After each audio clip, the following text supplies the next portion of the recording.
Okay, Benny? Yeah. Yes. We were talking about the aspects of location filming, and I had mentioned that I had developed somewhat of a reputation of a director of photography, cinematographer, if you will, who was able to handle large location motion pictures. Yet I don't want to emphasize that or overemphasize that, because obviously I've done many major films that were entirely studio pictures. Some of them had no more location or second unit type locations than some of the earlier Hollywood made product. Yet if I would have to choose between an entirely studio made film or a location film, I think my personal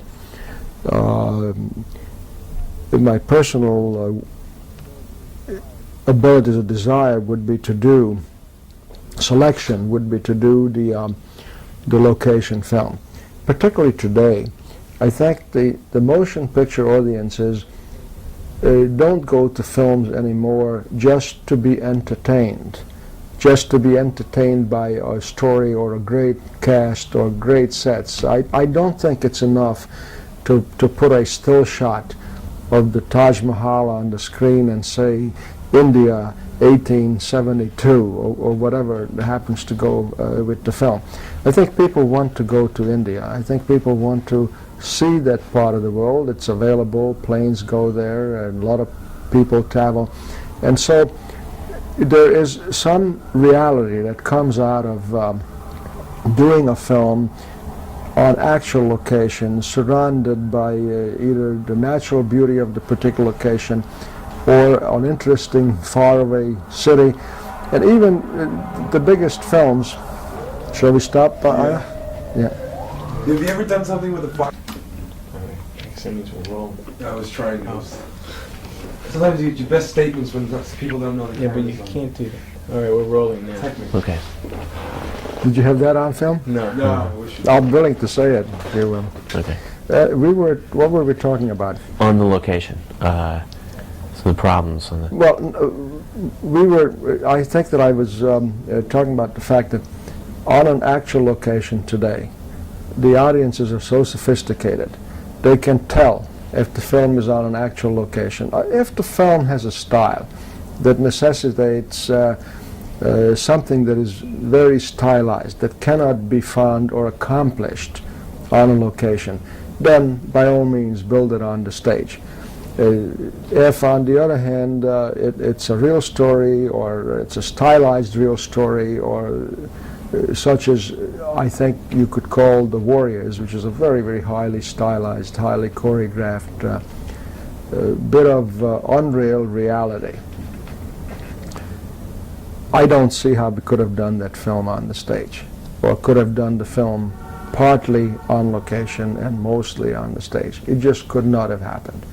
Neither could have happened Walter's next film that I shot for him, which was Southern Comfort. Southern Comfort takes place entirely in a swamp.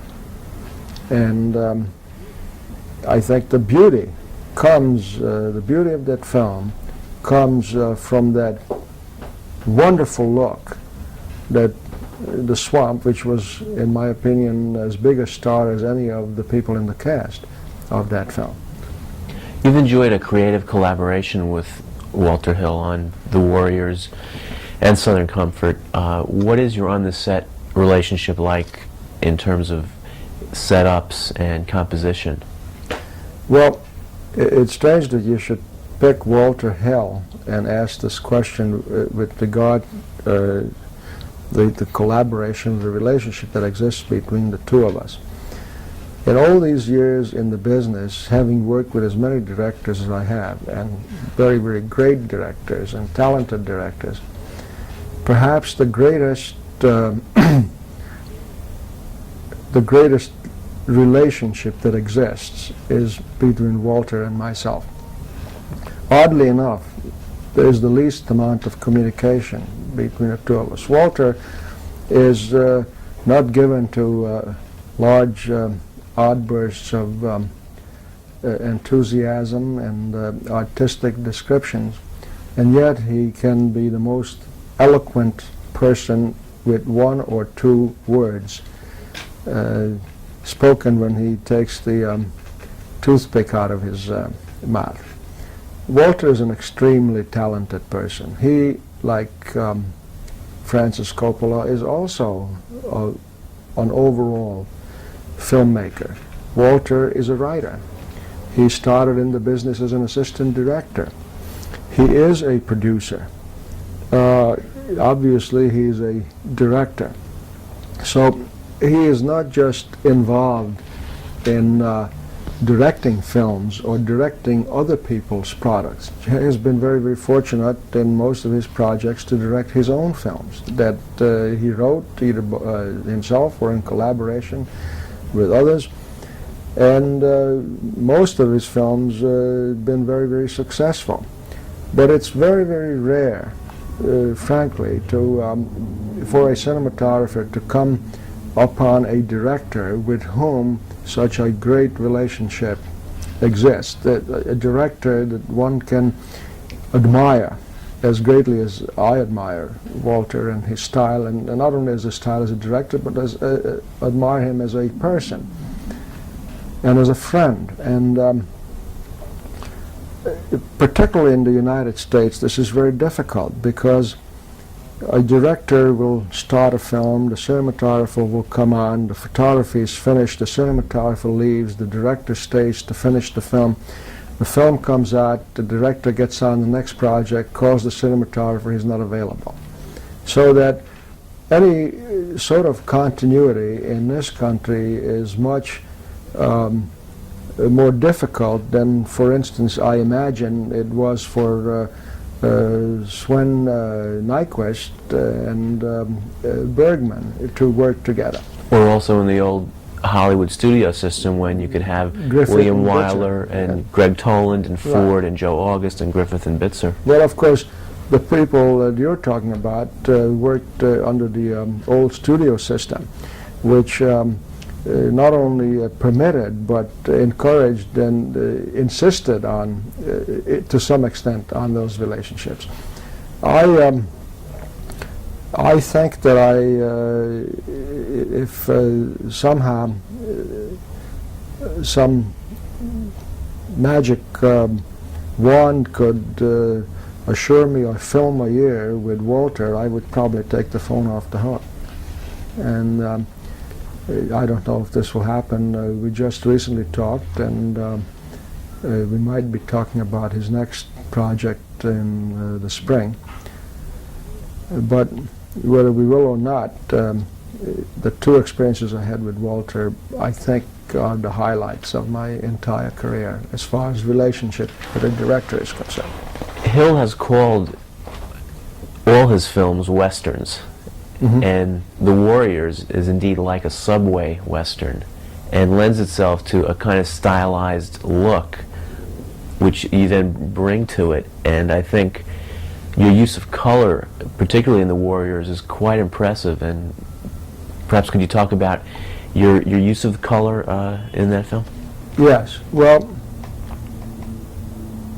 the use of color in The Warriors is the result of a number of elements. One element is, of course, what a cinematographer arrives at, basically on the basis of discussions with the director, particularly a director like Walter, who wrote the film, who conceived the film, who put the film together in connection with Larry Gordon, Larry being the producer of the film. Examining the other elements, such as shooting on subway trains, shooting on subway platforms, elevated platforms. How will the look of the film affect the people looking at the film? Lighting and photography, in some ways, is very, very similar in its effect to music. Music can affect your emotions. music should affect your emotions. What other purpose is there in music, particularly music and films? Photography must manipulate your emotions. If I, in some way, can make you feel good or make you feel bad, without you being able to point to any one element on the screen and just not know why you feel bad or why you feel good, I had achieved my purpose. The use of colors, the use of framing, the use of various lenses are all tools in achieving that manipulation of emotions. In connection with the Warriors, a basic problem came up right from the outset, long before we started filming, long before we even went to look at some of the locations. Having been to some of these locations, having shot on subways, having shot on subway stations, we knew that we will not be able to control the lighting to a great extent in the subway car. Subway cars are illuminated with certain type of fluorescent tubes, which is not available commercially. In other words, unlike going into a supermarket and changing all the fluorescent tubes to photographic fluorescent tubes, you can't do that in a subway. I knew that the incandescent bulbs of a subway station were not the ordinary household type bulbs. They are in series of 5. If one goes out, all 5 goes out. They are low voltage, low wattage bulbs, which makes them very, very red when you photograph it. I knew that some of the subway stations will have all these elements. When the train pulls in, it has one kind of fluorescent light illuminating it on the inside. The platform is illuminated by another kind of fluorescent light. And the third kind of light is the incandescent bulb plus whatever motion picture lights I have to bring to it. Yet, you can't go into a major motion picture and say, well, we just throw up our arms and walk away from it and let's see what comes out. We have to prepare for it. We did prepare for it. We made lights. We made lights out of fluorescent tubes that we carried with us on the subway.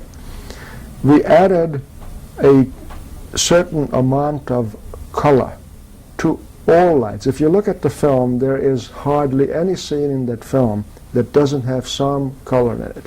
You might see blue in the background, way in the back. You might see a certain amount of purple haze in the back. All that was added purposely. Other aspects in the film. You know it, and I know it, that if you walk into a cemetery at night, the chances are it's going to be absolutely totally dark. We carried a truckload of phony park lights. We put these park lights wherever there was a dark area, in between graves, on the paths, in the park. We put clip lights in the trees. They're all in the picture. You can't see them. But all that was part of, to go back a couple of steps, the decisions that were made on the basis of conversations with Walter, how he visualized the look of this film. You then put it on the basis of, this is what we would like to have, this is what he would like to have, this is what I would like to have, and this is what we're going to have to live with, because this is what's there. A very interesting incident happened in connection with the production. You must understand that a cinematographer, whether it's myself or anyone else, I suppose I can only speak for myself, knows, for instance, when a mistake is made. I always know when I make a mistake, and I'm terribly, terribly critical of myself on the set, so that not only feel that mistakes that I see being made, that the only ones that should interest me are my mistakes, but that any mistake that is made on the set automatically becomes my mistake, because I see it. Yet at times there's not much that you can do about it. So by the time I go to dailies, I can be quite, if not upset, at least apprehensive about seeing these mistakes. And of course you see the mistakes pointed up because you don't see that piece of film in context of the overall movie. You see it over and over again in the takes. You see it in the long shots. You see it in the close shots. You see it on A camera. You see it on B camera. And by the time the dailies are over, you can be quite devastated by all the mistakes you see that you knew you made, and some that you didn't know you made, and some that somebody else made. You also can be locked into a mental image that cannot be executed the way you had hoped it would be executed in the course of the photography. Yet, at times, some of the things that a cinematographer, some of the things that I consider a mistake, when the film is put together, all of a sudden fall into place, and they turn out that they're not a mistake at all. In fact, one day after dailies, instead of the lights coming on, the screening room remained dark, and on came a 15-minute, about a 15-minute promo that Paramount put together to show to their salespeople, or have rather salespeople show around to exhibitors. And all of a sudden, I didn't know this was being made. All of a sudden, we saw a little movie. We saw a movie with continuity, with only the important shots and all the odd takes eliminated. We saw it with the continuation of sound. We saw it with some optical effects. And all of a sudden, the whole thing made sense. And it was an unbelievable feeling. It was like someone reaching down and pulling you right out of your seat, and you just kept going up. In fact, I got so keyed up seeing that thing that that evening going to work, I just couldn't get started. And then I realized that Walter couldn't get started. He was affected the same way. So he came to me and he asked me if I knew that the photography was going to be that good. And I didn't. And I said that. And that was the time when the thought occurred to me that if one would approach an artist in the middle of painting a canvas and would say, well, would you mind explaining to me why you did what you just did, whatever it was, use a wider brush than you normally use, or use less paint on it. I seriously doubt that any artist could explain to you exactly why he did what he did. I certainly can't. I know that at times I do things unconsciously in films. Sometimes I do it quite deliberately. But when the film all gets put together, when it all comes together, is the final proof whether you were right or wrong. And I would like to give you an illustration, even though it goes away from Walter for a moment. But on a film which is not my last film, but it has been released, and it's First Blood, we have a situation where the hero of the film, played by Sylvester Stallone, escapes into this abandoned mine, which the entrance of which gets blown up so he can't get out, and he must find another exit out of the mine, which leads into a cave. We had built this incredible 3-story set, and it was a masterpiece of set design and set construction and set execution. It looked so wonderful and so real that I don't think any cave that we could have found could have looked so good and could have fitted the bill so well that the picture called for. Yet,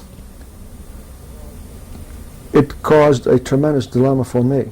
And the dilemma was simply that I knew that when the cave entrance gets blown up, all the light would disappear. There was no electricity in the subways.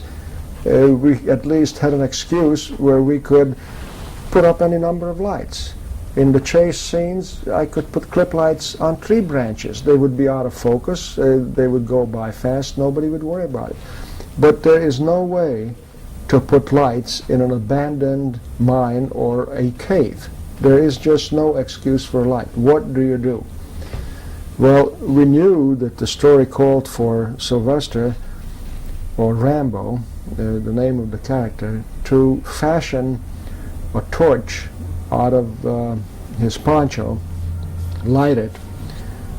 And my dilemma was, being an innovative photographer, trying to do new things, new ways, is should I photograph this with lighting the scene with the torch alone? That is completely contrary to every book, written or unwritten, on cinematography. The attitudes, the brainwashing that has been so hard to get rid of, and that I conform with, and other cinematographers at times have to conform with consciously or unconsciously, dictates that when you have a set, when you make a movie, you have to light it up because otherwise people can't see it. But now you have to think about the dramatics of this particular thing. If he lights a match to look around with, because he can't see otherwise, and the match goes out, what happens? Years ago, I saw a movie called Beckett. A scene stands out in my mind where Beckett goes to, not Beckett, what character did Peter O'Toole play? O'Toole played the king, Henry. The king, right. The king goes to bed, right? There is this enormous bedchamber, and there is a candelabra of 3 candles on a table in the foreground. So here comes Beckett, and he blows out 1 candle, and nothing happens. And he blows out the 2nd candle, and nothing happens. He blows out the 3rd candle, the whole room goes dark. An enormous room.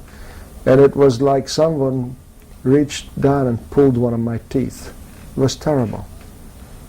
Now, in this case, on the other hand, when I said, well, fine, we'll just light it with a match, or we'll light it with a torch, is it justification to making a terrible mistake of not showing this incredibly beautiful and expensive set? Something told me that there can be no light. If there was light, he wouldn't light a match. If he could see, he wouldn't light a match. There has to be total darkness. And that's the way we shot it. And we did have quite a few discussions with various people connected with the production of the film who felt that, well, we won't see it. And I said, you will see it. When he comes in with that torch at this side of the set, we'll see that side of the set. And when he walks through, we'll see all the parts where he does walk through, and it'll be very interesting.